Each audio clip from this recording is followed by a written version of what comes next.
আল্লাহ তাআলা যাদেরকে ভালোবাসেন তাদের নাম, তাদের গুণাবলী, তাদের ক্যারেক্টারিস্টিক্স, অ্যাট্রিবিউটস আল্লাহ তাআলা কালামুল্লাহ মাজিদে উল্লেখ করেছেন যে তিনি কাদেরকে ভালোবাসেন। তার আগে আপনারা একটু উত্তর করে আমাকে বলেন তো যে আমরা আল্লাহর ভালোবাসা পেতে চাই কি চাই না? সবাই চাই না? এটাই আজকে আমাদের আলোচনার টপিক, যে যাদেরকে আল্লাহ ভালোবাসেন। আমরা আজকের এই চমৎকার সন্ধ্যায় জেনে নিব যে আল্লাহ তাআলা কাদেরকে পছন্দ করেন এবং কাদেরকে ভালোবাসেন। এবং প্রিয় ভাই এবং বোনেরা, আল্লাহ তাআলার ভালোবাসা অর্জন এটা মানব জীবনের সবচাইতে বড় সৌভাগ্যের বিষয়। কি বলেন? আমরা যদি প্রেসিডেন্টের কাছের লোক হই, প্রধানমন্ত্রীর যদি কাছের লোক হই, যদি আমরা জানি যে পিএম আমাকে ভালোবাসে, প্রেসিডেন্ট আমাকে ভালোবাসে, কেমন লাগবে? ভাল লাগবে। আর যদি আমরা এটা জানতে পারি যে রব্বে কারিম আল্লাহ রব্বুল ইজ্জা ওয়াল জালাল তিনি আমাকে ভালোবাসেন, কেমন লাগবে আমাদের? এই ভালোবাসাকে আমরা বলে বোঝাতে পারবো?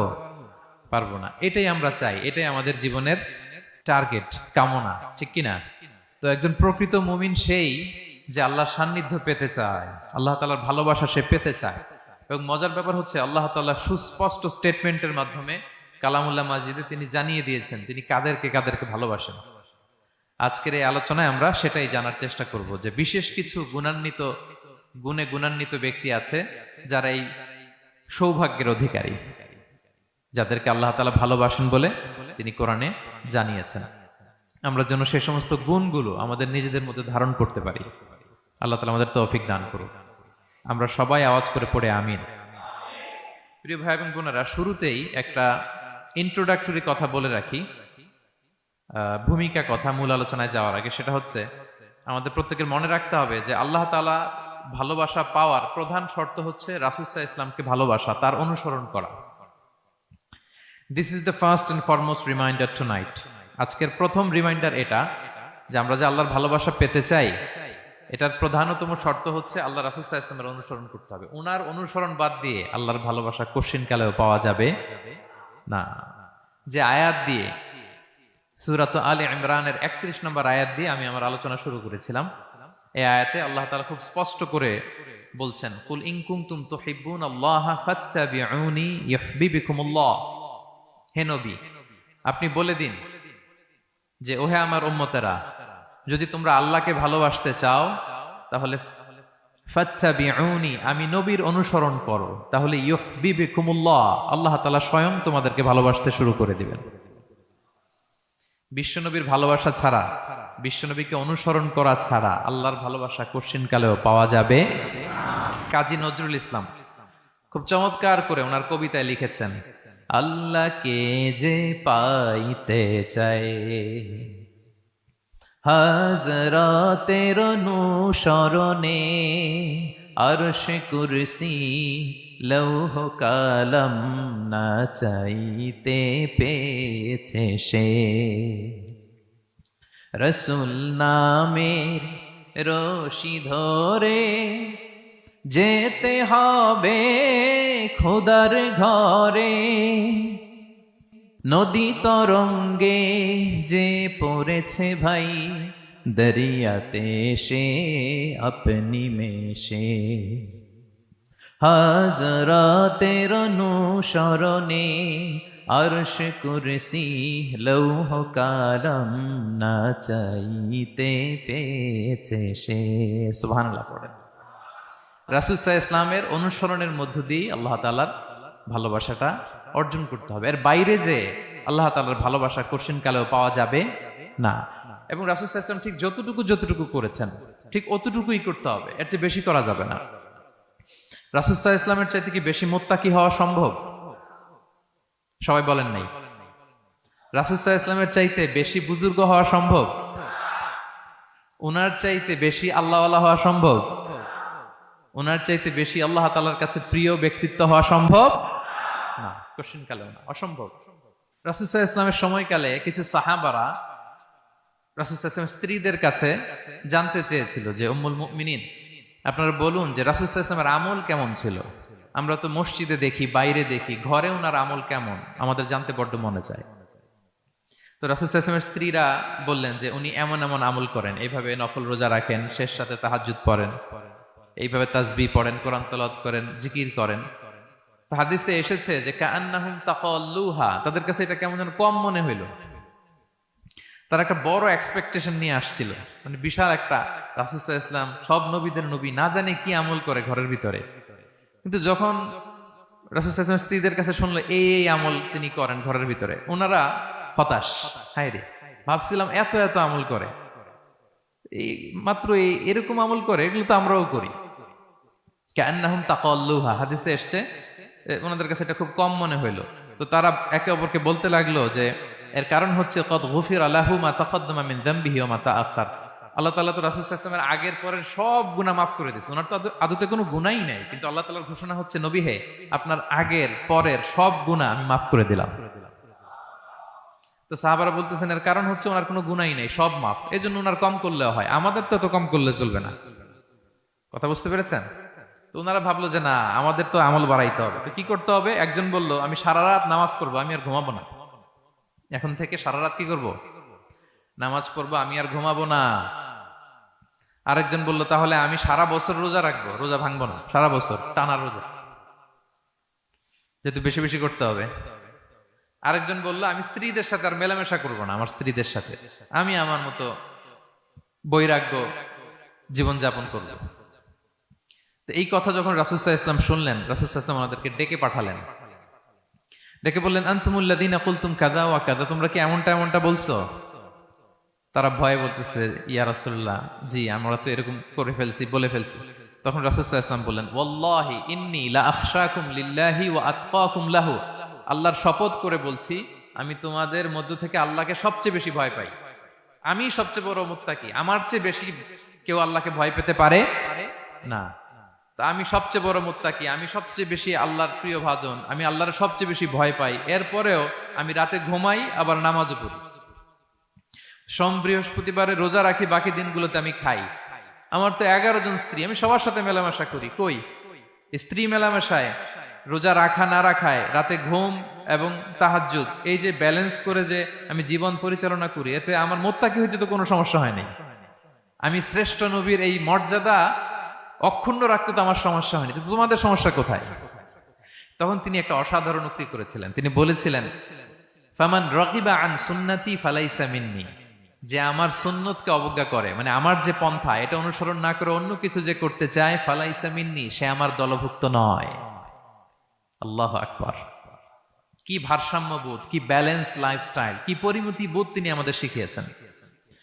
তাহলে বোঝা গেল সারা রাত ইবাদত করলেই ওইটা শ্রেষ্ঠ ইবাদত হয় না, কারণ রাসূল সাল্লাল্লাহু আলাইহি ওয়াসাল্লাম ঘুমাতেন আবার ইবাদত করতেন, স্ত্রীদের সাথে মিলতেন, সামাজিক কাজ করতেন, মাঝে মাঝে নফল রোজা রাখতেন, মাঝে মাঝে অনেকদিন রাখতেন না। This is balance, this is Islam, এবং এর চেয়ে শ্রেষ্ঠ ইসলাম আর হতে পারে না।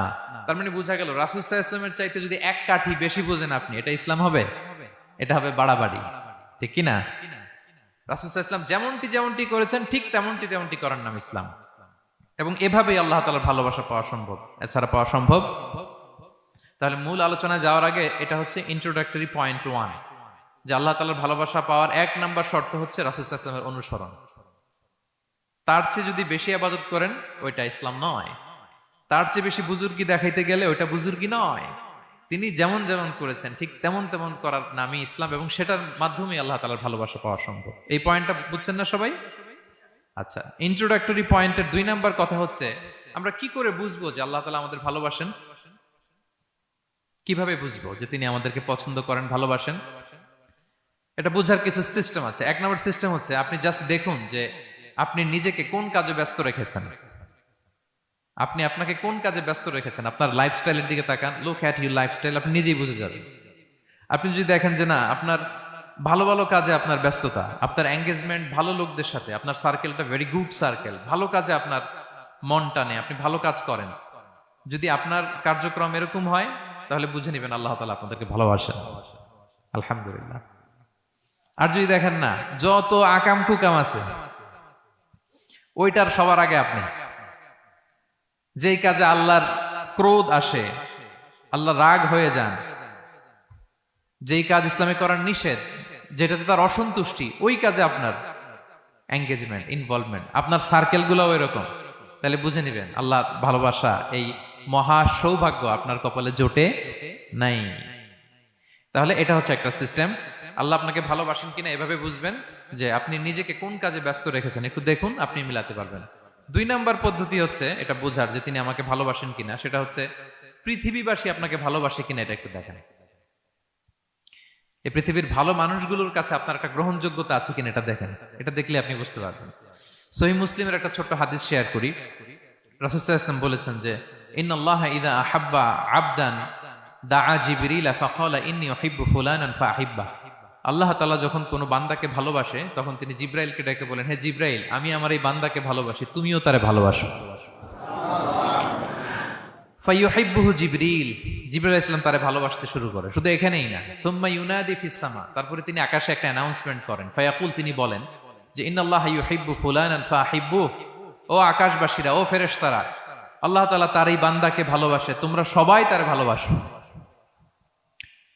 তখন ফায়ুহিব্বুহু আহলুস সামা, গোটা আকাশবাসী তারে ভালোবাসতে শুরু করে, মানে ফেরেশতারা।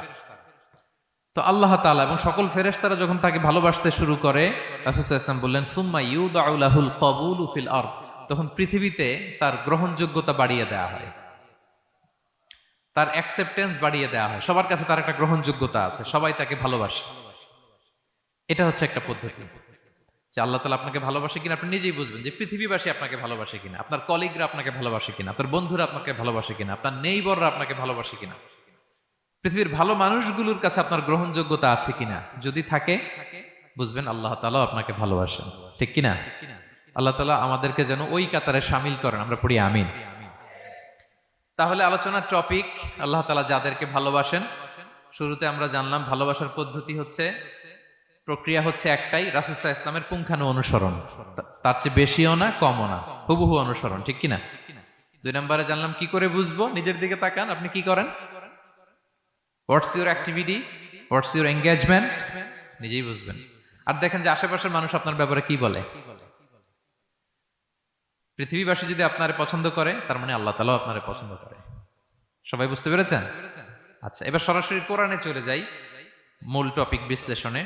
আল্লাহ তাআলা অনেক শ্রেণীর ব্যক্তিকে ভালোবাসেন বলে তিনি ঘোষণা করেছেন। তিনি বলেছেন যে আমি তাদেরকে ভালোবাসি। এর মধ্যে এক নাম্বার হচ্ছে আল মুহসিনুন। একটু আমার সাথে সাথে বলেন, আল মুহসিনুন। মুহসিনুন মানে হচ্ছে যে ইহসান করে, মানে অন্যের প্রতি অনুগ্রহ দেখায়, অনুগ্রহশীল, অন্যের প্রতি দয়াশীল, অনুগ্রহশীল। এই সমস্ত বান্দাদের আল্লাহ ভালোবাসেন। আল্লাহ বলেন, ওয়া আনফিকু ফি সাবিলিল্লাহি ওয়া লা তুলকু বিআইদিকুম ইলা তাহলুকা ওয়া আহসিনু ইন্নাল্লাহা ইউহিব্বুল মুহসিনিন।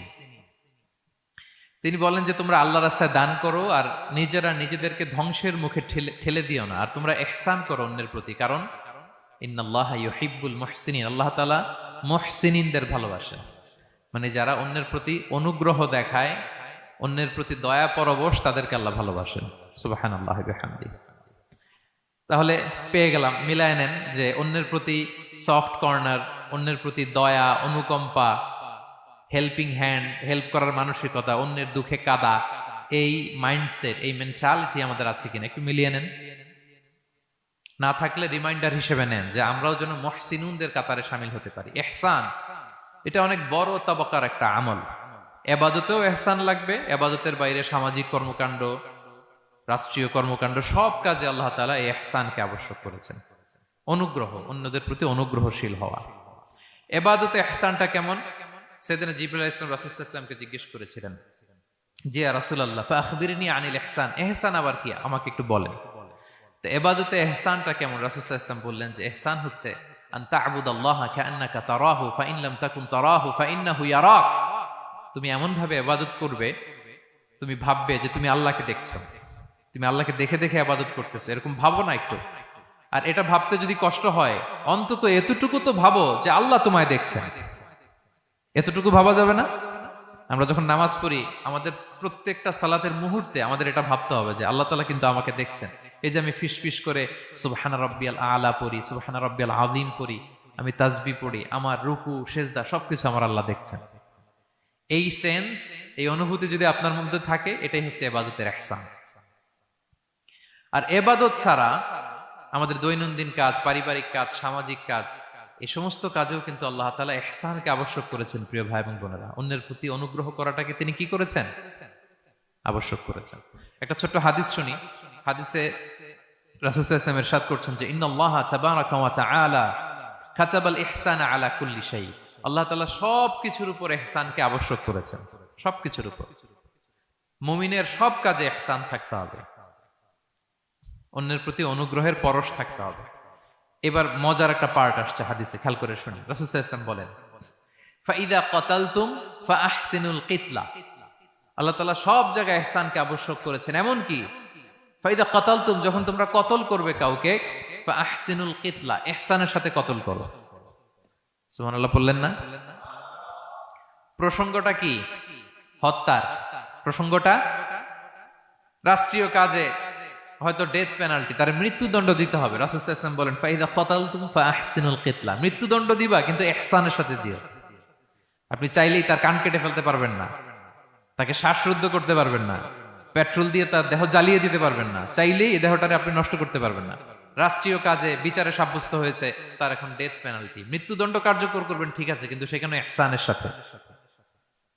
ফাইদা কাতালতুম ফাআহসিনুল কিতলা, মৃত্যুদণ্ড কার্যকর করার সময় ইহসানের সাথে করো। ওয়া ইদা যাবাহতুম ফাআহসিনুয যাবাহা, জবাই করার সময়ও ইহসান করো। সুবহানাল্লাহ।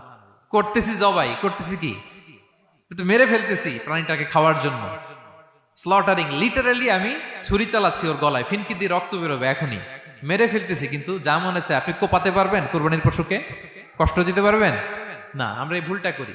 রাসূল সাল্লাল্লাহু আলাইহি ওয়াসাল্লাম দেখেন আরো স্পেসিফিক করে বলছেন যে ওয়ালিউহিদ্দা আহাদুকুম শাফরাতাহু ওয়ালিউরিহ যাবিহাতাহু, তোমরা জবাইয়ের সময় তোমাদের ছুরিটাকে ধার করে নিও, যাতে করে প্রাণীটা কম কষ্ট পায়। সুবহানাল্লাহ। আমরা অনেক সময় ভুল করে ফেলি। আমরা গরু শোয়ানোর পরে এই রশি কোথায়, এই ছুরি কোথায়, এই কষাই কোথায়, এই যে 7 জনের নামে জবাই হবে এদের নাম কোথায়, গরুটাকে আমরা কষ্ট দিচ্ছি। রাসূল সাল্লাল্লাহু আলাইহি ওয়াসাল্লাম বলে না, মুমিনের প্রতিটি কাজে ইহসানের পরশ থাকে। তারা প্রাণী জবাই করবে ঠিকই খাওয়ার জন্য, কিন্তু এখানেও ইহসান করতে হবে, ঠিক কিনা?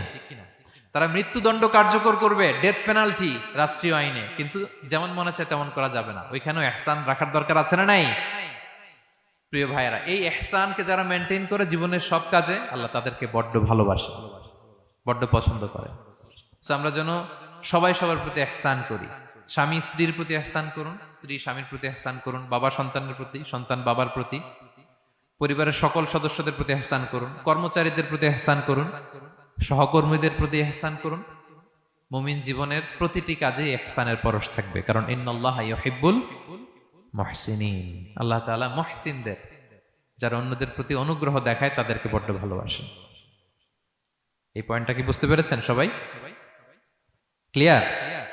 2 নম্বরে চলে যায়, আর কাদেরকে আল্লাহ ভালোবাসেন। 2 নম্বরে হচ্ছে আত-তাওয়াবুন, যারা ভুল করেই তওবা করে সাথে সাথে, আল্লাহ তাদেরকে বড্ড ভালোবাসেন। সুবহানাল্লাহ। আল্লাহ তাআলা বলছেন ইন্নাল্লাহা ইউহিব্বুত তাওয়াবিন ওয়া ইউহিব্বুল মুতাতাহহিরিন, আল্লাহ তওবাকারীদেরকে যেমনি ভালোবাসেন, পবিত্রতা অর্জনকারীদেরও ভালোবাসেন। ওটা আমি পরে আসতেছি, এখন তওবাতেই থাকি। তাহলে 2 নম্বরে হচ্ছে ইন্নাল্লাহা ইউহিব্বুত তাওয়াবিন, 2 নম্বরে হচ্ছে কাদেরকে ভালোবাসেন? তওবাকারীদেরকে তিনি বড্ড ভালোবাসেন। দেখেন রাসূল সাল্লাল্লাহু আলাইহি ওয়াসাল্লাম কি বলে, তিনি বলেন ওয়াল্লাহি ইন্নী লা আস্তাগফিরুল্লাহ ওয়া আতুবু ইলাইহি ফিল ইয়াউমি আকসারা মিন 70 মাররা, আল্লাহর শপথ আমি বিশ্বনবী প্রতিদিন 70 বারেরও বেশি তওবা পড়ি।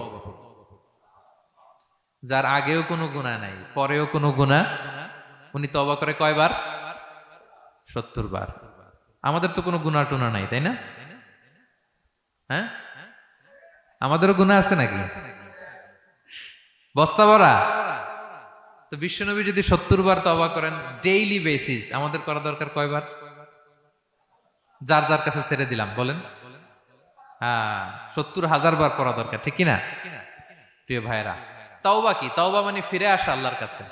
ভুল করেছি, অনুতপ্ত হয়ে আল্লাহর কাছে ফিরে আসবো, এটার নাম তাওবা। To return back to your Lord, আল্লাহর কাছে ফিরে আসবেন। এই ফিরে আসাটাকে আল্লাহ খুব পছন্দ করেন। এখানেই শয়তান আর আমাদের মধ্যে পার্থক্য। শয়তান ভুল করে করছি তো করছে, ওইটার মধ্যেই সে অটল অবিচল, ক্ষমা আর চাইনি। কিন্তু আমরা সকালে ভুল করে দুপুরে মাফ চাই, দুপুরে করে রাতে মাফ চাই, আজকে ভুল করে কালকে মাফ চাই, ঠিক কিনা? এই মাফ চাওয়াটাকে, ফিরে আসাটাকে, তার গুনাহগার বান্দা অনুতপ্ত হয়ে, রিয়েলাইজেশন হয়ে, বুঝতে পেরে ফিরে আসাটাকে তিনি বড্ড পছন্দ করেন, বড্ড পছন্দ করেন। এজন্য ভুল আমাদের হবে প্রিয় ভাইরা। আল ইনসান মিনান নিসিয়ান, আমাদের নামটাই এসেছে ভুল থেকে, আমরা ভুলে যাই, ভুল হয়ে যায় আমাদের। কিন্তু ক্ষমার রাস্তা, তওবার রাস্তা খোলা আছে না নাই? এটা হচ্ছে আমাদের জন্য আশা, হোপ। আমরা হোপফুল, সবসময় আশাবাদী। যত ভুল হোক, যত ভুল আপনি করেন, এটা খেয়াল রাখবেন, ভুল আপনি যতই করেন না কেন, তার রহমতের দরিয়া তার চাইতেও বড়, তার ক্ষমার মহাসাগর তার চাইতেও বিস্তৃত, যত ভুল আপনি করেন না কেন। এজন্য আল্লাহ তাআলা বলেন, ইয়া আইয়ুহাল্লাযীনা আমানু তুবু ইলাল্লাহি তাওবাতান নাসুহা, ওহে বিশ্বাসীরা একনিষ্ঠভাবে তওবা করো, ফিরে আসো আমার দিকে। তাফিররু ইলাল্লাহ 24/7। পৃথিবীর কোনো দরজা 24 ঘন্টা খোলা থাকে না। রাত 3টার দিকে যদি আপনি উঠে জায়নামাজটা বিছিয়ে যে ভুলটা করছেন ওটা স্মরণ করে চোখের পানি ছেড়ে মাফ চান, ক্ষমা করবেন না তিনি? হ্যাঁ, ক্ষমা দেওয়ার জন্য তিনি বসে আছেন। সেজন্য ভুল হইলে আমরা পড়বো আস্তাগফিরুল্লাহ। কি পড়বো? পড়েন, আস্তাগফিরুল্লাহ রাব্বি মিন কুল্লি যামবি ওয়া আতুবু ইলাইহি। পড়েন, আস্তাগফিরুল্লাহাল্লাযী লা ইলাহা ইল্লা হুয়াল হাইয়ুল কাইয়্যুম ওয়া আতুবু ইলাইহি। এটা পড়ে আল্লাহর কাছে ফিরে আসবেন, অনুতপ্ত হবেন, আল্লাহ ভুল করে ফেলেছে, আল্লাহ তুমি ক্ষমা করো, আল্লাহ তুমি ক্ষমা করো, আল্লাহ আমরা ভুল করে ফেলেছি। ভুল সবাই করে, কে না করে? হ্যাঁ, কুল্লু ইবনে আদম খাত্তা। বিষ্ণু বলেন তোমরা সবাই ভুলকারী, কিন্তু ওয়া খায়রুল খাত্তাইন আত-তাওয়াবুন, এই ভুলকারীদের মধ্যে শ্রেষ্ঠ যে ভুল করেই তওবা করে। তওবা করতে রাজি আছেন তো? সবাই রাজি আছেন? আমার প্রিয় ভাইয়েরা, এই তওবার দৃশ্যটা দেখতে আল্লাহ বড্ড পছন্দ করে। বান্দা যখন ভুল বুঝতে পারে, মাথাটা নিচু করে চোখের পানি ছেড়ে বান্দা যখন কাঁদতে শুরু করে, এই দৃশ্যটা দেখলে আল্লাহ সহ্য করতে পারে না। আল্লাহর রহমতের দরিয়ায় জোশ খেলে যায়, বান্দা যা চায় আল্লাহ তাই দিয়ে দেয়। তখন চোখের পানির এত বড় পাওয়ার। এজন্য আমরা ভুল করে যেন অটল না থাকি, আল্লাহর কাছে যেন ক্ষমা চাই, আমরা যেন ফিরে আসি তার দরবারে। তার দরবার সবসময় খোলা। এবং তিনি এই তওবার বা ফিরে আসার দৃশ্যটা দেখতে কত পছন্দ করেন শোনেন। রাসূল সাল্লাল্লাহু আলাইহি ওয়াসাল্লাম বলেন, ওয়াল্লাযী নাফসি বিয়াদিহি, তার শপথ যার হাতে আমার আত্মা, লাউলাম তুযনিবু, তোমরা যদি ভুল না করতে, লা যাহাবাল্লাহু বিকুম, আল্লাহ তোমাদেরকে ধ্বংস করে দিতেন। ওয়ালা জাআ বিকওমিন, আল্লাহ এমন এক জাতি তৈরি করতেন, ইউযনিবুন, ওরা খালি ভুল করত, ফায়াস্তাগফিরুন, আর ক্ষমা চাইতো, ফায়াগফিরুল্লাহু লাহুম, আর আল্লাহ তাদের ক্ষমা করতেন। তোমরা যদি ভুল না করতে, এই বনি আদম, তোমরা যদি ভুল না করতে, তোমাদেরকে আল্লাহ তাআলা ধ্বংস করে এমন একটা গোষ্ঠী বানাইতেন যারা খালি ভুল করতো আর মাফ চাইতো, ভুল করতো আর মাফ চাইতো, আর আল্লাহ মাফ করে দিত। সুবহানাল্লাহ পড়লেন না? গাফিরিয যামবি ওয়া কাবিলিত তাওব, তিনি পাপ মোচন করার জন্যই তো তিনি আমার রব, তওবা কবুল করার জন্যই তো তিনি আল্লাহ সুবহানাহু ওয়া তাআলা, তিনি রব্বে কারীম। তার দয়ার কোনো শেষ নাই, তার মায়ার কোনো শেষ নাই। আমরা যখন তওবা করি, অনুতপ্ত হই, চোখের পানি ছেড়ে যখন কাঁদি, আল্লাহ যে কত খুশি হয় এটার একটা উপমা হাদিসে এসেছে, সহিহ মুসলিমের হাদিস। রাসূল সাল্লাল্লাহু আলাইহি ওয়াসাল্লাম বলেন, লাল্লাহু আশাদ্দু ফারাহান বিতাওবাতি আবদিহি হিনা ইয়াতুবু ইলাইহি, কেউ যখন তওবা করে আল্লাহ কত খুশি হয় জানো? শোনো, ওই ব্যক্তির চাইতে আল্লাহ বেশি খুশি হয়ে যায় যে ব্যক্তি মরুভূমিতে সফরে বেরিয়েছে, সাথে তার বাহন বা উট, ওই উটের মধ্যেই তার পানি বা খাবার, হঠাৎ করে উটটা হারায় গেছে। শুনতেছেন?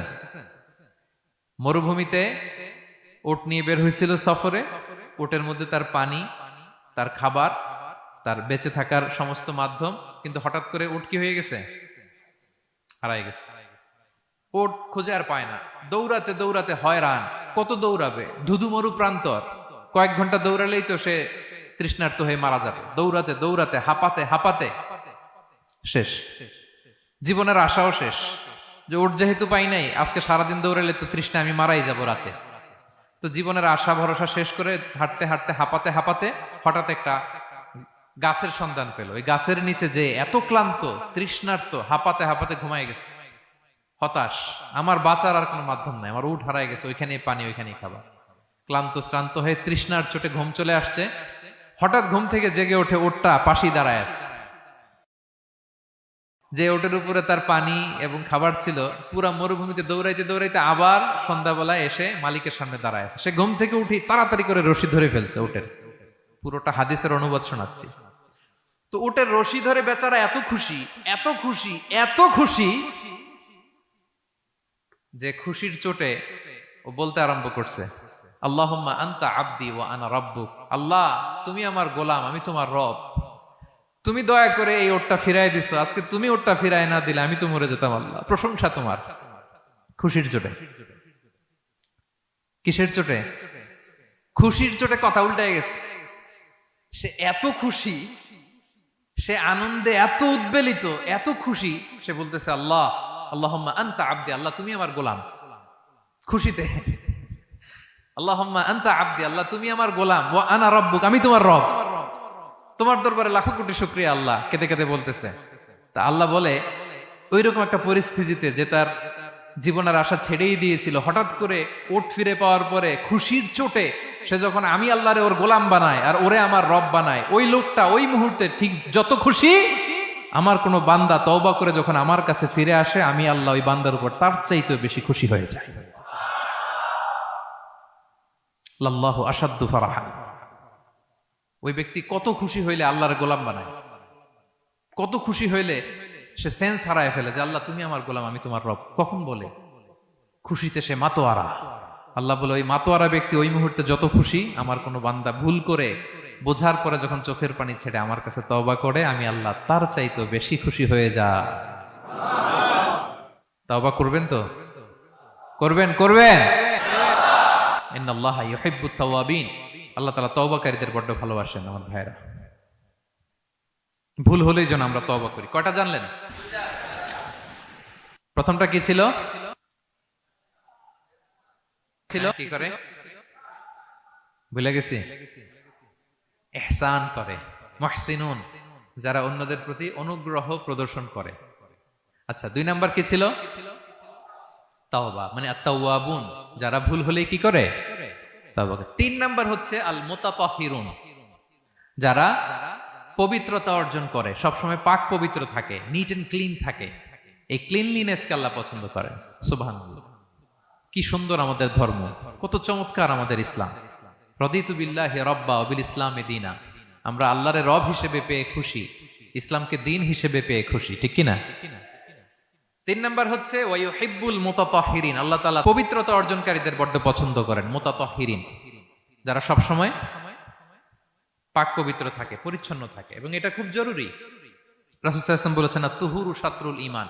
পবিত্রতা এটা ঈমানের অঙ্গ। কেন ঈমানের অঙ্গ? কারণ নামাজ যার নাই তার ঈমান নাই, আর পবিত্রতা ছাড়া নামাজই হয় না। এজন্য রাসূল সাল্লাল্লাহু আলাইহি ওয়াসাল্লাম বলেছেন পবিত্রতা ঈমানের অঙ্গ। সুবহানাল্লাহ পড়েন। দেখেন, নামাজের যে আহকাম আরকান আছে, আহকাম তো বাইরে, নামাজ শুরুর আগে। এর মধ্যে 3টা আহকাম বা 3টা ফরজই হচ্ছে এই পাক পবিত্রতা নিয়ে। ছোটবেলা আপনারা পড়েছেন না, শরীর পাক, কাপড় পাক, নামাজের জায়গা পাক। তার মানে আপনি নামাজে যখন দাঁড়াবেন, আপনার শরীরটা পাক পাক পবিত্র হইতে হবে। আপনি যে ড্রেস গায়ে দিয়ে নামাজে দাঁড়ালেন, এটা পবিত্র হইতে হবে। যেই জায়গাটাতে আপনি নামাজের জন্য দাঁড়ালেন, ওই জায়গাটা পবিত্র হতে হবে। এই 3টা জায়গা পবিত্র কিনা আপনাকে এনশিওর করে আল্লাহু আকবার, তার আগে আল্লাহু আকবার বললে হবে? হবে না। এজন্য ইসলাম হাতে ধরিয়ে ধরিয়ে আমাদেরকে পবিত্র হওয়ার পদ্ধতি শিক্ষা দিয়েছেন। রাসূল সাল্লাল্লাহু আলাইহি ওয়াসাল্লাম যখন এগুলো শিখাতেন, মুশরিকরা হাসতো, হায় রে কেমন নবী তোমাদের, কিভাবে টয়লেটে যাইতে হয় এটাও শিখায়। সাহাবারা বলতেন, হ্যাঁ, আমাদের নবী ধরে ধরে আমাদের শিখায় যে টয়লেটে ঢুকতে বাম পা, বেরোতে ডান পা, ঢোকার আগে দোয়া, ওয়ালা তাস্তাকবিলুল কিবলা, কিবলামুখী হওয়া যাবে না, ঢিলা ইউজ করলে 3টা ইউজ করো, বেজর করো। প্রতিটা জিনিস, কি করে ওযু করতে হয়, কি করে তায়াম্মুম করতে হয়, কি করে ফরজ গোসল করতে হয়, আমার নবী ধরে ধরে আমাদের শিখিয়েছেন, ঠিক কি না? ধরে ধরে শিখিয়েছেন। কিভাবে ওযু করবেন, রাসূল সাল্লাল্লাহু আলাইহি ওয়াসাল্লাম গামলা নিয়ে তিনি দেখিয়েছেন। কিভাবে তায়াম্মুম করবেন, মাটিতে বাড়ি দিয়ে তায়াম্মুম করে দেখিয়েছেন। কেমন করে মেসওয়াক করবেন দেখিয়েছেন। কিভাবে আতর ইউজ করবেন দেখিয়েছেন। ক্লিনলিনেসের যত দিক হতে পারে সব বিশ্বনবী আমাদের শিখিয়েছেন। এমনকি কালামুল্লাহ মাজিদে আল্লাহ তাআলা আমাদেরকে সুস্পষ্ট জানিয়েছেন, ইয়া আইয়ুহাল্লাযীনা আমানু ইযা কুমতুম ইলাস সালাতি ফাগসিলু উজুহাকুম। যখন নামাজে দাঁড়াবা আগে ওযু করো। ফাগসিলু উজুহাকুম, যারা আরবি বোঝেন, আগে মুখ ধুয়ে নাও।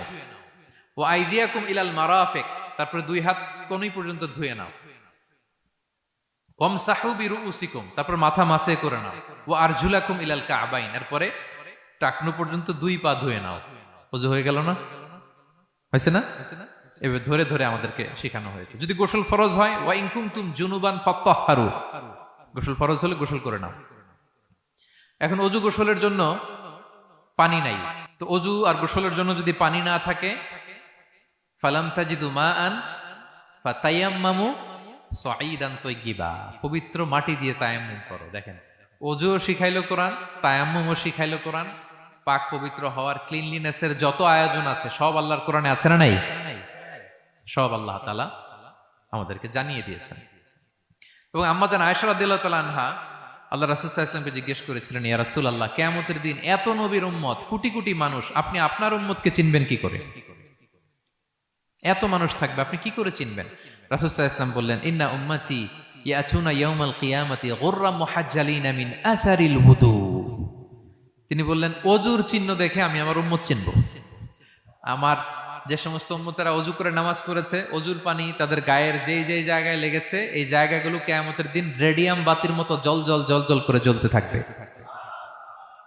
আমি এটা দেখে চিনে ফেলবে আমার উম্মত, নামাজি, পাক্কা নামাজি। আল্লাহু আকবার।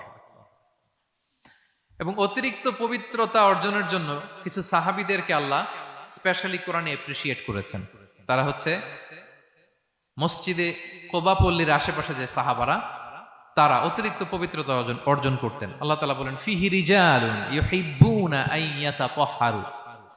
এই মসজিদে কোবার আশেপাশে এমন কিছু মুসল্লি আছে যারা পছন্দ করে পবিত্রতা অর্জন করতে, বেশি পবিত্রতা অর্জন করতে তারা পছন্দ করে। আর ওয়াল্লাহু ইউহিব্বুল মুত্তাহিরিন, আল্লাহ তাআলা অতিরিক্ত পবিত্রতা অর্জনকারীকে ভালোবাসেন, পছন্দ করেন। সুবহানাল্লাহ পড়েন। তো তাদের প্রশংসা যখন আল্লাহ তাআলা কোরআনে করলেন, বিষ্ণু সাল্লাল্লাহু আলাইহি ওয়াসাল্লাম তাদেরকে ডাকলেন, বললেন, ও কোবাপল্লীর সাহাবীরা, ঘটনা কি? তোমাদের নাম বিশেষভাবে আল্লাহ তাআলা কোরআনে উল্লেখ করেছে যে ফিহি রিজালুন ইউহিব্বুনা আন ইয়াতাতাহহারু। কি তোমাদের এমন গুণ? তোমরা কিভাবে পবিত্রতা অর্জন করো? তারা বলতে আরম্ভ করলো যে নাতাওয়াদ্দাউ লিস-সালাহ, আমরা নামাজের সময় ওযু করি, ওয়া নাগতাসিলু মিনাল জানাবা, গোসল ফরজ হলে গোসল করি, ওয়া নাস্তানজি বিল মা, আর পানি দিয়ে ইস্তেনজা করি। সুবহানাল্লাহ। এই পানি দিয়ে ইস্তেনজা করাটা আল্লাহ পছন্দ করেছেন। ওনাদের সময় ওনারা পানি দিয়ে ইস্তেনজা করতো না, পাথর দিয়ে, ঢিলা দিয়ে তারা ক্লিন হয়ে যেত। এর কারণ হচ্ছে তাদের খাদ্য প্রক্রিয়াটা এমন ছিল, ড্রাই ফ্রুট খেত তো, খেজুর, গোশত, রুটি, তো তাদের স্টুলটা ওইরকম হইতো। আরবের লোকদের অনেকের এই স্টুলটা এরকম হয়। যেমন আমাদের যখন কখনো কোষ্ঠকাঠিন্য হয়, তখন দেখবেন যে আমাদেরও এরকম হয়। তা আমরা যখন স্টুল পাস করি, তখন আমাদের এই পায়ুপথটা মূলত বেরিয়ে আসে, স্টুল পাস করে আবার পায়ুপথ আমাদের দেহের ভেতরে চলে যায়। ফলে যখন কারো কোষ্ঠকাঠিন্য হয়, তখন দেখা যায় যে তারা টিস্যু ইউজ করা লাগে না। আমাদেরও কখনো কখনো এরকম হয় না? হয়। তো ওনাদের সারা বছর একই রুটিন, ওনাদের আসলে টিস্যু ইউজ করা লাগে না, ওনাদের স্টুলটাই এরকম। কিন্তু এরপরেও ওই সাহাবারা এক্সট্রা পানি ইউজ করতেন। আমরা যেমনি কল ঘোরালেই পানি, ওই সময় পানি এত অ্যাভেলেবল ছিল না, সপ্তাহে একদিন গোসল করার সুযোগ পেতেন। পানি মানে এটা গোল্ডের মতো দাম, ডায়মন্ডের মতো দাম পানি মরুভূমিতে। তো তারা বলে, ওয়ানাস্তানজি বিল মা, আমরা পানি জমিয়ে রাখি, সেই পানি দিয়ে ইস্তেনজা করি। রাসূল সাল্লাল্লাহু আলাইহি ওয়াসাল্লাম বললেন, ক্বালা ফাহুয়া যাক ফাআলাইকুমু, তাহলে এটাই সেই কারণ, এটাই সেই কারণ, এজন্যই আল্লাহ তাআলা স্পেশালি কোরআনের ভেতরে তোমাদের নাম তুলে দিয়েছেন। পড়েন সুবহানাল্লাহ। তা আমরা যেন এই পবিত্রতাকে গুরুত্ব দেই প্রিয় ভাইয়েরা, কারণ আল্লাহ তাআলা তিনি বলছেন, ইন্নাল্লাহা ইউহিব্বুত তাওয়াবিন, তিনি তাওবাকারীদের যেমনি ভালোবাসেন, ওয়া ইউহিব্বুল মুতাতাহহিরিন, তিনি পবিত্রতা অর্জনকারীদেরকে ভালোবাসেন। আমরা যেন ওযু করার সময় খুব ভালোভাবে করি। রাসূল সাল্লাল্লাহু আলাইহি ওয়াসাল্লাম যখন বললেন অজুর পানি যেখানে লাগে ওটা জল জল করে জ্বলবে, তো আবু হুরায়রা রাদিয়াল্লাহু তাআলা আনহু হাত তো ধুইতে হয় কোনি পর্যন্ত, উনি এতটুকু ধুইতেন। উনি বলতেন যে কিয়ামতের দিন আমার হাত এতটুকু পর্যন্ত জল জল করবে। কি মাইন্ডসেট ওনাদের, সুবহানাল্লাহ বিহামদিহি।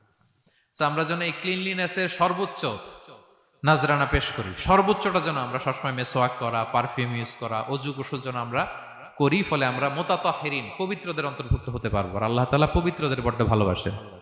বুঝতে পেরেছেন? তাহলে 1 নম্বরে মুহসিনুন, যারা ইহসান করে, 2 নম্বরে যারা তাওবা করে, 3 নম্বরে যারা পবিত্র থাকে, 4 নম্বরে আল মুত্তাকুন, যারা আল্লাহ তাআলাকে ভয় পায়। আল্লাহ তাআলা বলছেন, বালা মান আওফা বিআহদিহি ওয়াত্তাকা ফাইন্নাল্লাহা ইউহিব্বুল মুত্তাকিন, হ্যাঁ, যারা ওয়াদা রাখে, আল্লাহকে ভয় করে, আল্লাহ তাআলা এই মুত্তাকিদের বড্ড ভালোবাসে। মুত্তাকি অর্থাৎ আল্লাহ সচেতনতা, আল্লাহ ভীরুতা যাদের ভেতরে আছে, যে কোনো পরিস্থিতিতে তারা ভাবে যে আল্লাহ তাআলা আমাকে দেখছেন, এই সেন্স, এই অনুভূতি যার মধ্যে আছে সে মুত্তাকি। তা আমরা মানুষের সামনে যেভাবে যেরকম সৎ থাকি, আমরা যদি মানুষের চক্ষুর আড়ালেও সৎ থাকি তাহলে আমরা মুত্তাকি। বুঝতে পেরেছেন? মুত্তাকির তাকওয়ার অনেক সংজ্ঞা আছে, অনেক সংজ্ঞা। সবচেয়ে সহজ সংজ্ঞা হচ্ছে মানুষের সামনে আমরা যতটা ভালো, আমার প্রাইভেট লাইফেও যদি আমি ততটা ভালো হই তাহলে আমি মুত্তাকি। একটু যোগ বিয়োগ দিয়ে নেন নিজের সাথে নিজে, যে আমি পাবলিকলি যতটা ভালো প্রাইভেটলি ততটা ভালো কিনা। যদি হই তো আমি মুত্তাকি। ওমরে ফারুক রাদিয়াল্লাহু তাআলা আনহু একবার উবাই ইবনে কাবকে বললেন, ইয়া উবাই, মা হুয়া তাকওয়া? আল্লাহ কোরআনে এত তাকওয়ার কথা বলেছেন, তাকওয়াটা কি? উনি প্রশ্নের উত্তর না দিয়ে উনিও প্রশ্ন করলেন। উনি বললেন, হাল সালাকতা তরিকান দা শাউক? ইয়া আমিরাল মুমিনিন, আপনি কি কখনো মরুভূমিতে কাঁটাযুক্ত রাস্তা দিয়ে হেঁটেছেন? উনি বললেন, হেঁটেছি। তো কিভাবে হেঁটেছেন? দেখেন কেমনে উত্তর দেয় এক সাহাবী আরেক সাহাবীকে। যেখানে যে রাস্তায় কাঁটা আছে, ক্যাকটাস আছে, গুলমলতা, কিভাবে হেঁটেছেন?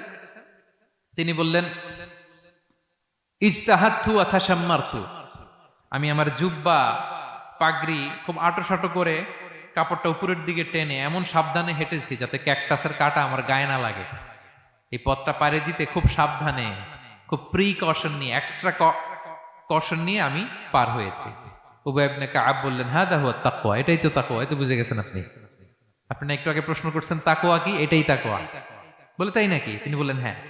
তো তিনি বললেন, দুনিয়ার চলতি পথে ডানে বায়ে এরকম অনেক পাপের হাতছানি আপনাকে স্পর্শ করতে চাইবে। ওই যে কাঁটাযুক্ত রাস্তা দিয়ে আপনি যেভাবে সাবধানে, কাঁটা যাতে গায়ে না লাগে, খুবই প্রিকশন নিয়ে হেঁটেছেন, এই দুনিয়ার পুরো জার্নিটা যদি এইভাবে চালাতে পারেন তাইলেই আপনি মুত্তাকি। সুবহানাল্লাহি ওয়া বিহামদিহি। আল্লাহ তাআলা বলেন, যাদের মধ্যে এই তাকওয়ার সেন্স আছে আমি তাদেরকে ভালোবাসি। তাকওয়া হচ্ছে কেউ না দেখলেও আল্লাহ দেখেন, এই অনুভূতি। সবার চোখ ফাঁকি দেয়া গেলেও একজনের চোখ ফাঁকি দেয়া যায় না। তিনি কে? এই অনুভূতির নাম হচ্ছে তাকওয়া। আল্লাহ বলেন, ইন্না আকরামাকুম ইনদাল্লাহি আতকাকুম, তোমাদের মধ্যে সবচাইতে আল্লাহর কাছে সম্মানিত ব্যক্তি যার মধ্যে আল্লাহর ভয় বেশি। নাকি আল্লাহ বলছে তোমাদের মধ্যে যে সবচেয়ে বড় বিলিয়নিয়ার সে আল্লাহর কাছে সম্মানিত, দেখতে বেশি সুন্দর সে সম্মানিত, যার জনবল আছে, অর্থবল আছে, লোকবল আছে না। তাকওয়া, তাকওয়া হচ্ছে ক্রাইটেরিয়া। যার তাকওয়া বেশি সে আমার কাছে সম্মানিত। এবং আল্লাহ তাআলা বলেন, ওয়া মাইয়াত্তাকিল্লাহা ইয়াজআল লাহু মাখরাজা ওয়া ইয়ারযুকহু মিন হাইসু লা ইয়াহতাসিব, যে আল্লাহকে সবসময় ভয় পাবে, যে মুত্তাকি, সে কোথাও জীবনে আটকাবে না, কোথাও আটকাবে না। জীবনে কোনো বিপদ আসলে একটা ওয়ে আউট, একটা এক্সিট। মালয়েশিয়াতে তো বলে কেলুয়ার। মালয়েশিয়া কি বলে? এই জীবনে কোথাও আটকাবেন না, আটকাইলেই একটা কেলুয়ার পেয়ে যাবেন। কেলুয়ারের ব্যবস্থা করে দিবে কে? ব্যবস্থা করে দিবেন। আর এমন জায়গা থেকে তিনি রিজিকের বন্দোবস্ত করবেন আপনি কল্পনাও করেন নাই। সুবহানাল্লাহি বিহামদিহি। তাহলে 4 নম্বরে মুত্তাকুন, যারা আল্লাহকে ভয় করে আল্লাহ তাদেরকে ভালোবাসেন। আমরা যেন মুত্তাকিদের কাতারে শামিল হতে পারি। আল্লাহ তুমি তৌফিক দাও। প্রিয় ভাইরা আমার, 5 নম্বরে হচ্ছে আল মুতাওয়াক্কিলুন, যারা আল্লাহর উপর তাওয়াক্কুল করে। আল্লাহ বলে, ফাইদা আযামতা ফাতাওয়াক্কাল আলাল্লাহ ইন্নাল্লাহা ইউহিব্বুল মুতাওয়াক্কিলিন। কোন বিষয়ে যখন দৃঢ় সংকল্প নিয়েছো তো আল্লাহর উপর ভরসা করো, কারণ আল্লাহ ওই সমস্ত লোকদের ভালোবাসা যারা আমার উপর তাওয়াক্কুল করে, মানে ভরসা করে। তাওয়াক্কুল মানে একজনের উপর ভরসা। তিনি কে? আমরা ভরসা কার উপর করব? পৃথিবীর কোন শক্তির উপর, কোন মানুষের উপর, কোন মিডিয়ার উপর, কোন ক্ষমতার উপর? আমাদের ভরসা এক মহান সত্তার প্রতি। তিনি কে?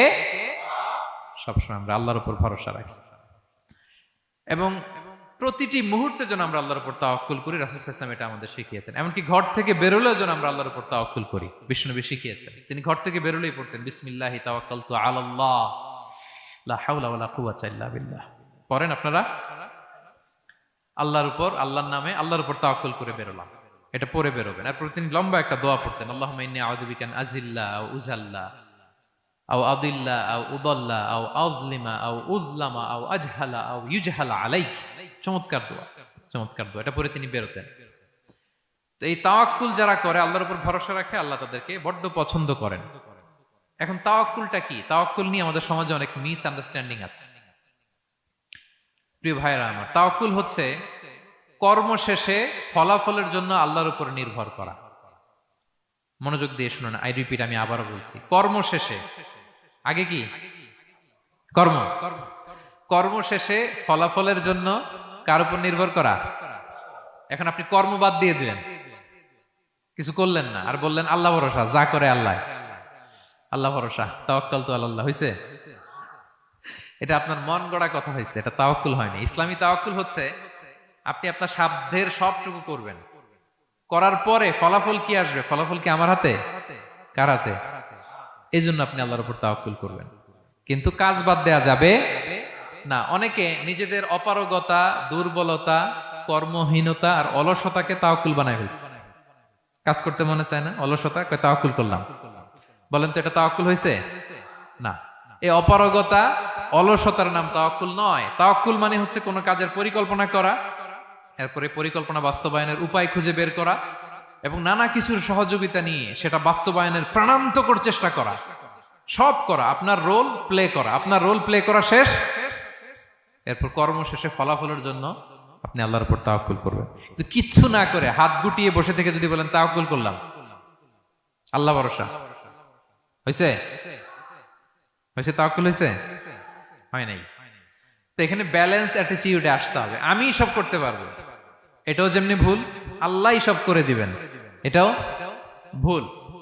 The position of Islam is somewhere in between this two extreme lines. এই দুইটার মাঝখানে ইসলামের পজিশন।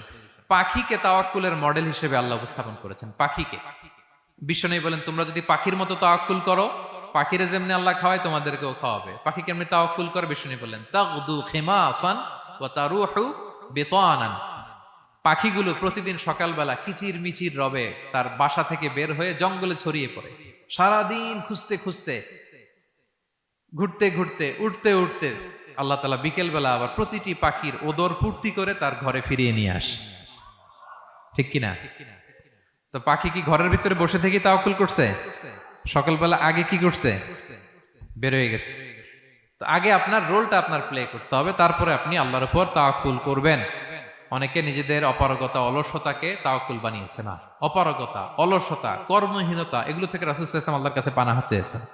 এগুলোর সাথে ইসলামের কোনো সম্পর্ক নাই। তার মানে হাত গুটিয়ে বসে থেকে আল্লাহ ভরসা বলবেন, কি করবেন?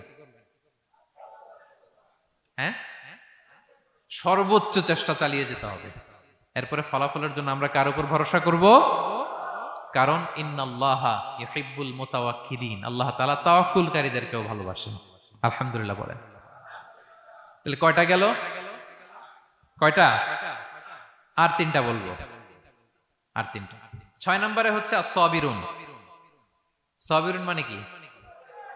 হ্যাঁ, ধৈর্যশীল। একটু বুঝে ফেলছে? as-সাবিরুন সবর শব্দ থেকে এসেছে। as-সাবিরুন মানে ধৈর্যশীল। যারা আল্লাহর উপর ধৈর্য, বিপদে আপদে, আল্লাহর দেয়া বিপদে যারা ধৈর্য ধারণ করে, ওই ধৈর্যশীল ব্যক্তিদেরকে আল্লাহ তাআলা পছন্দ করেন। আল্লাহ তাআলা বলেন, ওয়া কাআইয়্যিম মিন নাবিয়্যিন ক্বাতালা মাআহু রিব্বিয়ুনা কাসীর ফামা ওয়াহানু লিমা আসাবাহুম ফি সাবিলিল্লাহ ওয়া মা দুউফু ওয়া মাস্তাকানু আল্লাহু ইউহিব্বুস সাবিরিন। কত নবী আছে, তাদের সাথে অনেক আল্লাহওয়ালারা লড়াই করেছে, তারা বিপদে হতোদ্যম হয়নি, নতজানু হয়নি, তাদেরকে দমানো যায়নি, তারা ধৈর্য ধারণ করেছে। কারণ ইন্নাল্লাহা ইউহিব্বুস সাবিরিন, আল্লাহ তাআলা ধৈর্যশীলদের বড় ভালোবাসেন। ধৈর্যশীল, ধৈর্য ধারণ করতে হবে। ধৈর্য ধারণ এটা সবার পক্ষে সম্ভব হয় না। রাসূল সাল্লাল্লাহু আলাইহি ওয়াসাল্লাম একটা চমৎকার হাদিস বলেছেন। তিনি বলেছেন, আজাবান লিআমরিল মুমিন, মুমিনের ব্যাপারটা বড়ই ইন্টারেস্টিং, বড়ই চমৎকার, এটা মুমিন ছাড়া অন্য কারো হয় না। ব্যাপারটা কেমন? রাসূল বলেন, ইন আসাবাতহু সাররাউ শাকারা। মুমিন যখন আনন্দে থাকে তখন মুমিন শুকরিয়া করে। শুকরিয়া করলে সওয়াব আছে না নাই? কারণ শুকরিয়া একটা ইবাদত। আর ওয়া ইন আসাবাতহু দাররাউ, মুমিন যখন বিপদে পড়ে, দুঃখে থাকে, সাবারা, তখন সে ধৈর্য ধারণ করে। ধৈর্য ধারণ করলে সওয়াব আছে না নাই? তো সওয়াব ছাড়া আমাদের আর কিছু আছে? আমি জীবনে হয় সুখী নয় দুঃখী, কি বলেন? আমাদের জীবনের চলতি পথে হয় কখনো আমরা সুখী নয়, সুখের সময় কি করি? শুকর করি। শুকর করলে সওয়াব আছে না নাই? আর দুঃখের সময় কি করি? সবর করি। সবর করলে সওয়াব আছে না নাই? তাহলে হয় শুকর, নয় সবর। এই দুইটা ইবাদত মুমিন জীবনে সর্বদা চলমান। কেমন একটা উইন উইন সিচুয়েশন। সুবহানাল্লাহ পড়বেন না? একটা উইন উইন সিচুয়েশন। এজন্য প্রিয় ভাইরা, মাথা গরম করবেন না, কখনোই অস্থির হবেন না, আতঙ্কিত হবেন না, ধৈর্য ধারণ করুন। কারণ ধৈর্য এমন একটা গাছ, চারি গায়ে কাটা, কিন্তু ফলটা বড় মিষ্টি। এজন্য আল্লাহ তাআলা বলেন ইন্নাল্লাহা ইউহিব্বুস সাবিরিন। আল্লাহ তাআলা ধৈর্যশীল বান্দাদেরকে পছন্দ করেন। কয়টা গেল? 6টা। 7 নম্বরে আল মুকসিতুন। মুকসিতুন মানে হচ্ছে ন্যায়পরায়ণ, যে ইনসাফের সাথে ফায়সালা করে, যে পার্সিয়ালিটি করে না, হ্যাঁ, 2 নাম্বারই করে না। বিচার করতে যে যখন রায় দেয় ন্যায়সঙ্গত ভাবে রায় দেয়, ঘুষ খেয়ে বায়াজ হয়ে কোনো রায় দেয় না, তাদেরকে আল্লাহ পছন্দ করেন। কিন্তু আমাদের বিচার ব্যবস্থার দিকে তাকান, গোটা বিশ্বব্যাপী আছে না নাই? ছোট্ট একটা বিচারেও দেখবেন যে ছোট্ট সালিশ বসছে, এর কাছ থেকে টাকা খেয়ে ওর পক্ষে রায় দিয়ে দেয়, এরকম আছে না নাই? না, আল্লাহ তাআলা তাদেরকে বড্ড অপছন্দ করেন। বরং যারা বায়াজ নয়, যারা পার্সিয়ালিটি করে না, যারা ইনসাফের সাথে ন্যায় ভিত্তিক ফায়সালা করে, আল্লাহ তাদেরকে পছন্দ করেন। আল্লাহ তাআলা বললেন ওয়া ইন হাকামতা ফাহকুম বাইনাহুম বিল কিসত।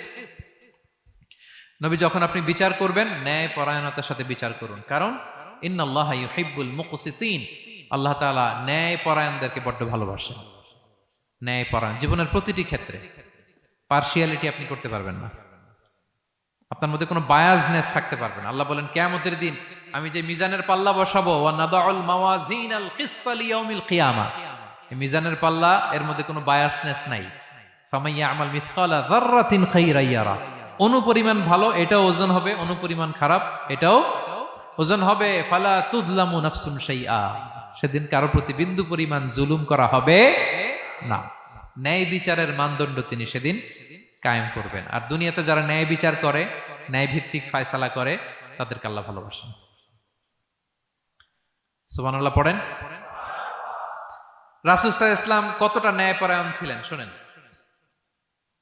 8ম হিজরিতে তিনি যখন মক্কা বিজয় করলেন, মক্কার লোকেরা তার হাতে বায়াত হলো, তিনি অল্প কিছুদিন এখানে 20 দিনের মতো ছিলেন মক্কায়।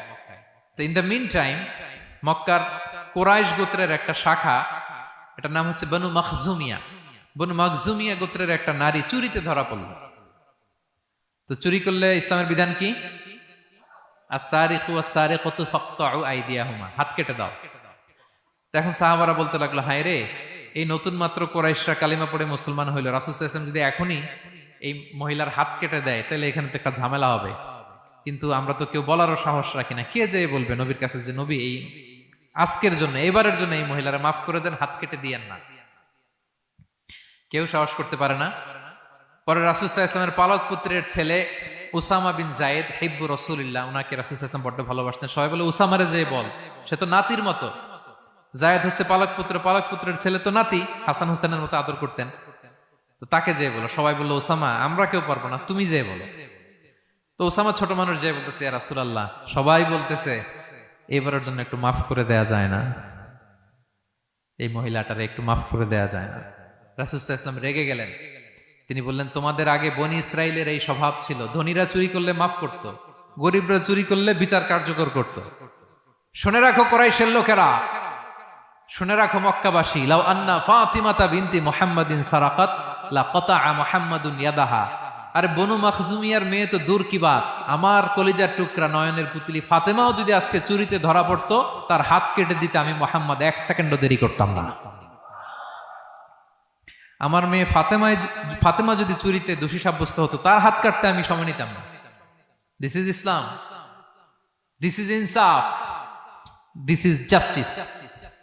এটাকে বলে ন্যায় ভিত্তিক বিচার, যেখানে কোনো স্বজনপ্রীতি নাই, যেখানে কোনো পার্সিয়ালিটি নাই, যেখানে কোনো বায়াসনেস নাই। যারা ন্যায় ভিত্তিক ফায়সালা দেয়, মুকসিতুন, আল্লাহ তাআলা তাদেরকে পছন্দ করেন।